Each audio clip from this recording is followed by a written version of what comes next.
संसार के लोगों, जब इस धरती पर इस ब्रह्मचर्य सारा विश्व आर्थिक दृष्टि से धनाढ्य हो सकता है, लेकिन धार्मिक कंगाली के कारण हमारे जवान बेटे बेटियां अपने चरित्र को अपनी संसार में असंख्य दुख है और इन दुखों से छूटने का केवल और केवल यही मार्ग है, वैराग्य के द्वारा, विरक्ति के द्वारा, त्याग के द्वारा। जो प्राणी अपने चंचल मन को एकाग्रचित कर लेता है, वो अपनी शारीरिक शक्ति को भोग वासना में क्षीण नहीं करता, अपनी शक्ति को इकट्ठा करके अपने शरीर का विकास, शोक में, किसी मोह में, आलस में, प्रमाद में, भोग वासना में अपना जीवन नष्ट नहीं करते, बल्कि अपनी संसार के लोगों को निश्चित रूप से बताते हैं कि संस्कारों के द्वारा ही एक बालक, एक बालिका अपने चरित्र का विकास कर सकता है, शारीरिक विकास करता है और उस चरित्र के द्वारा जहाँ भी संसार के किसी कोने में भ्रमण करेगा, विचरण करेगा, वास्तव के बताए मार्ग पर ले जाएगा, परमात्मा के बनाए मार्ग पर ले जाएगा। यही परमात्मा का ज्ञान है। इसलिए संसार की पवित्र आत्माओं निश्चित रूप से आपस में मिलजुल कर रहने वाला, भाई बहनों की तरह रहने वाला अपने जीवन का निर्माण कर सकता है और अपने जीवन का निर्माण करते हुए संसार के लोगों को बता सकता है कि निश्चित रूप से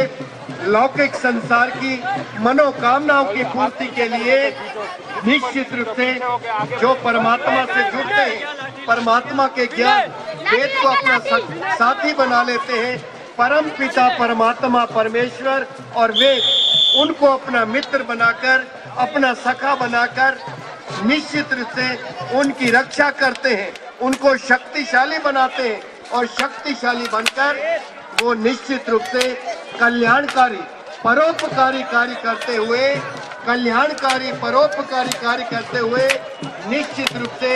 अपने जीवन का, अपने समाज का, अपने देश का और इसी तरह से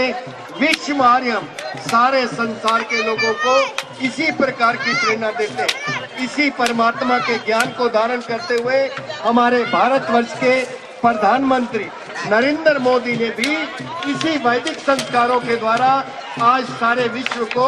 अपने गुणों के द्वारा मित्र बनाकर ये बताया है कि अगर हम अपने राष्ट्र का विकास चाहते हैं तो मिलजुल कर ही आपस में ये कार्य संभव हो सकता है। धर्म की, जातियों की दीवारों में बंटने वाला निश्चित रूप से संसार में भटकता है, ठोकरे खाता है और मित्र के कारण, उनकी साधना के कारण उन्होंने इसी सब धर्मों को अपना मित्र बनाकर, सखा बनाकर परमात्मा का ज्ञान दिया और परमात्मा के ज्ञान के द्वारा आज संसार के लोगों को प्रकाश देंगे। इसलिए आज संसार की पवित्र आत्माओं ऐसे कर्म करो जिससे स्वयं की मन की शांति मिले और संसार के लोगों को भी शांति मिले। यही बहुत बहुत आभार, धन्यवाद और साधुवाद इन नारी वीरों का। मैं आर्य समाज दीवान हॉल दिल्ली की ओर से आप सभी का हार्दिक स्वागत और अभिनंदन